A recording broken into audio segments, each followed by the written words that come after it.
안녕하세요. 이사무엘 목사입니다. 매일 성경 묵상 사무엘상 24번째 시간 사울이 선택한 소리라는 제목의 말씀으로 함께 묵상해 보겠습니다. 본문 말씀은 사무엘상 15장 1절에서 15절 말씀입니다. 오늘은 이제 드디어 사울이 아말렉 전쟁에서 불순종하는 장면입니다. 여기서 완전히 사울이 버림을 받게 되죠. 1절에 보니까 사무엘이 사울에게 이르되 하면서 이제 왕은 여호와의 말씀을 들으소서 합니다. 오늘 사무엘이 사울에게 찾아온 이때는 그 사울이 처음으로 불순종을 했던 믹마스 전투로부터 20여 년 정도 지난 후에 온 겁니다. 사실 그러면 그동안 하나님께서 어떻게 보면 사울에게 돌이킬 기회를 주셨던 것이고 오래 참으시면서 기다려 주신 것이죠. 그리고 이제 정말 다시 하나님 앞에서 순종할 수 있는 기회를 주시는 겁니다. 바로 이제 아말렉을 치라는 것인데요. 아말렉이 이스라엘에게 행한 일, 그러니까 예전에 신명기 말씀에도 가나안 땅에 들어가기 전에 분명하게 말씀하셨죠. 너희는 애굽에서 나오는 길에 아말렉이 내게 행한 일을 기억하라 하면서 곧 그들이 너를 길에서 만나 내가 피곤할 때에 내 뒤에 떨어진 약한 자들을 쳤고 하나님을 두려워하지 아니하였느니라. 아말렉이 이스라엘 백성들을 괴롭혔던 그 일 기억하시고 거기에 대한 심판을 지금 이제 하시겠다. 거기에 대해 그 심판에 이제 사울을 쓰시겠다 말씀을 해 주시는 겁니다. 그래서 가서 하나도 남기지 말고 그들의 모든 소유를 남기지 말고 진멸하되 남녀와 소아와 젖 먹는 아이와 우양과 소와 양들이죠. 그다음에 낙타와 나귀를 죽이라 하셨나이다 하니. 그러니까 여기 완전히 그냥 다 쓸어버리라는 거예요. 좀 하나님이 잔인하신 거 아니에요라고 생각할 수도 있겠는데 일단 이게 먼저 아말렉 족속들을 지금까지 기다려 주시고 또 계속 회개할 수 있도록 어떻게 보면은 성경에 기록되어 있지 않지만 기회를 주셨음에도 불구하고 이때까지 돌이키지 않고 오히려 이스라엘 백성들에게 괴롭히면서 하나님을 끝까지 대적한 것에 대한 심판이라는 겁니다. 그래서 이거는 전쟁이 아니고요. 마치 우리가 종말이 되면은 모든 종말의 재앙 때는 다 똑같이 그 재앙을 닥치듯이 그와 마찬가지로 이제 아말렉이라는 민족이 그렇게 하나님 앞에 징벌을 받는 것이고요. 특히 그걸 알 수 있는 게 이 단어가 진멸하되라는 이 하람이라는 단어는요. 우리가 이제 특히 헤렘으로 알고 있는 하나님께 완전히 바쳐져서 드려지는 그런 상황인 겁니다. 그러니까 이거는 어, 그냥 전쟁이 아니고요. 성경에서 등장하는 특별히 하나님 앞에 하나님의 진노하심에 의한 심판 혹은 그 하나님의 공의가 만족되고 하나님께 영광이 올려드려지기 위한 특별한 어떤 상황 속에서 일어나는 일이기 때문에요. 이거는 그냥 전쟁이라고 생각하시고 하나님 잔인하다 이런 식으로 얘기할 것은 분명 아닌 것 같습니다. 이와 비견되는 예로는 그 여리고 전투에서 아간이 범죄를 하죠. 그 여리고성이 완전히 하나님께 헤렘되어서 바쳐져야 되는데 거기서 몇 개를 빼돌리는 바람에 그 다음 아이성 전투에서 패배하지 않습니까? 그러니까 이거는 절대 건들면 안 되는 부분인 거예요. 근데 그런 하나님의 명령을 나중에 이 사울이 실패하게 되죠. 사울이 백성을 소집하고 그들을 들라임에서 세워보니 여기는 이제 유다 남방 국경지대고요. 아말렉과의 경계 지점입니다. 거기에서 이제 복병을 하기 위해 군사를 모았고요. 거기 특별히 그 지역에 이제 갠 사람들, 그러니까 모세의 처갓집 민족이죠. 모세의 장인이 갠 사람이고, 그래서 처남도 갠 사람으로서 이제 호밥이라는 그 모세의 처남이 광야의 길을 그 이스라엘 백성들에게 인도했지 않습니까? 그래서 그 사람들이 지금 사실 이 아말렉 지역에 같이 살고 있거든요. 그러니까 아말렉 지역에서 공격했다가 피해를 볼 수 있으니까 미리 이렇게 떠날 수 있도록 비킬 수 있도록 이렇게 해준 것이죠. 그리고 나서 쳐들어갑니다. 근데 아까 말씀드렸다시피 사울은 다 진멸하지 않고 남겼습니다. 좋은 것들, 기름진 것들, 뭐 어린 양 이런 것들, 특히 아각도 살려놨죠. 그러니까 진멸하라는 하나님의 말씀을 이렇게 어긴 겁니다. 이거는 하나님의 심판을 드러내야 되는 특별한 상황임에도 불구하고 그거를 오히려 하나님이 아니라 그냥 일반 정쟁 수준으로 오해되게 만들었다는 게 문제인 것이죠.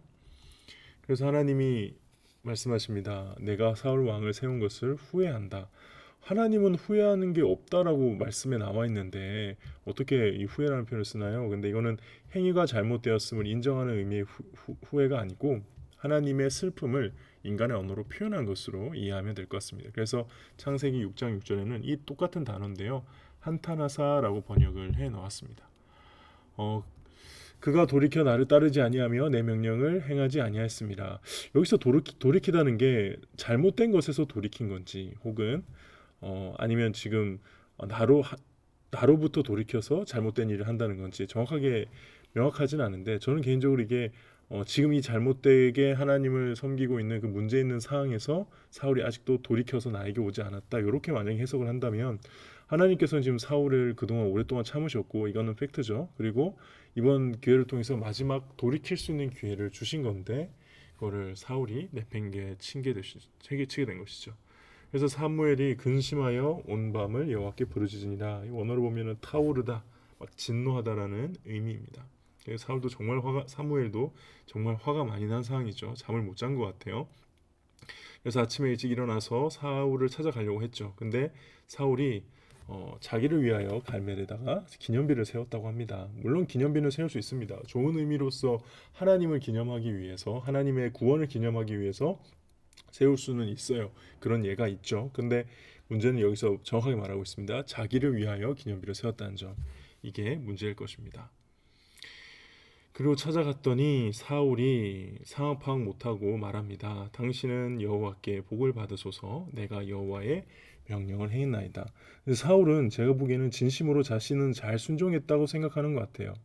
그러니까 전쟁에서 이기라고 하나님이 말씀했다고 생각하는 것 같아요. 근데 만약에 그가 모세오경 속에 그 잘 알려진 이 헤렘에 관련된 말씀들, 이 아까 같은 그 여리고성에 있던 사건들이나 그 헤렘에 대해서 하나님이 받쳐줄 때 어떻게 해야 되는지에 대한 규례가 있거든요. 그것들을 제대로 알고 있었다면, 조금이라도 알고 있었다면 지금 절대 사울은 이렇게 반응할 수 없거든요. 이렇게 할 리도 없었겠죠. 그 사울의 가장 큰 문제는 하나님의 말씀을 전혀 모르고 있다는 것입니다. 왜 그럼 지금 남아져 있는 다 진멸하라 그랬는데 남아져 있는 건 뭐 남아 있는 이 동물 소리는 뭐냐 그랬더니 하나님께 제사 드리려고 했다. 저는 개인적으로 이게 핑계가 아니라고 생각해요. 진짜 제사 드리려고 했을 겁니다. 그렇죠? 그러는 가운데 좀 자기 것도 좀 챙기고 그랬을 거예요. 근데 이 전형적인 하나님을 섬기는 데 있어서 하나님이 나한테 무엇을 원하는지를 하나님 입장에서 생각하지 않고 그냥 내 입장에서 세상 우상들을 섬기는 수준으로 하나님을 섬기고 있는 것이죠. 이게 참 안타까운 모습입니다. 오늘 본문에서는 이제 하나님은 사울도 아말렉도 오래 기다리셨다는 점 이거 한번 좀 묵상해 보면 좋을 것 같아요. 아말렉도 그렇게 하나님의 심판을 선언하신 다음에 바로 하신 게 아니고 지금까지 수백 년 동안 기다려 주신 거죠. 사울도 마찬가지입니다. 그때 마치 지난번에 불순종으로 인해서 사울은 이제 바로 쫓겨날 것 같았는데 하나님은 오래 참으시면서 기다려 주시죠. 그리고 다시 회개하고 돌이킬 수 있는 기회는 주십니다. 근데 마지막은 온다는 겁니다. 언제나 계속 무한대로 하나님이 회개할 기회를 주시는 게 아니라 언젠가 절대 돌이킬 수 없는 순간이 오고 그러면 우리는 그 전에 반드시 돌이켜야 한다는 사실. 이건 종말도 마찬가지죠. 두 번째는 사울이 당당하게 하나님의 명령을 수행했다고 말하는 이 장면이 참 안타깝습니다. 그건 정말 진심이었을 거예요. 그러나 그게 더 비참한 겁니다. 자신이 죄를 짓는 줄도 모르고 너무 당당하게 죄인이 아닌 것처럼 구는 모습. 그래서 진짜 죄인은 어떤 면에서 자기가 죄인이 아니라고 생각하는 게 진짜 죄인이죠. 그러면은 내가 죄책감을 가질 수 있고 뭔가 죄를 지으면 불편할 수 있다는 게 참 감사하다는 사실 묵상해 봅니다. 그리고 사울이 이 헤렘에 대해서 그리고 여리고성의 이야기만 좀 알았어도 아마 이렇게 하지 못했을 건데 결국 하나님 뜻대로 산다는 것은 하나님이 뭐 아말렉과 싸워라 이겨라 했다고 해서 자신의 입장에서 그냥 그럼 이기면 되는구나 이런 개념 수준으로 하나님의 뜻을 사는 게 아니고요. 하나님의 뜻대로 산다는 것은 결국 이미 하나님 우리에게 주신 말씀을 잘 배우고 익히고 연구하며 그 말씀을 통해 주시는 말씀들 그 말씀을 잘 붙들고 몸부림치며 지키려고 할 때야 비로소 진짜 하나님의 뜻대로 살 수 있는 힘이 있는다는 거죠. 그러니까 하나님 지금 이 순간 나한테 사무엘아 이거 해라 그렇게 말씀하신다고 해서 내가 하는 게 순종할 수 있는 게 아니라 평소에 내가 하나님의 말씀을 얼마나 많이 묵상하고 얼마나 많이 연구하고 공부하느냐가 사실은 하나님의 뜻을 순종하는데 더 큰 영향을 미친다. 저는 이렇게 묵상을 해보겠습니다. 네, 오늘 묵상은 여기까지입니다. 기도하겠습니다. 하나님, 사울의 모습을 보면 참 안타까우면서 저의 모습을 보는 것 같기도 합니다.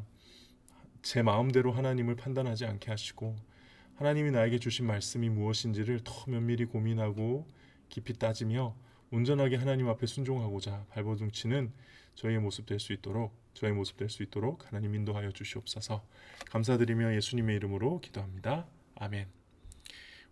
네, 오늘 묵상은 여기까지입니다. 감사합니다.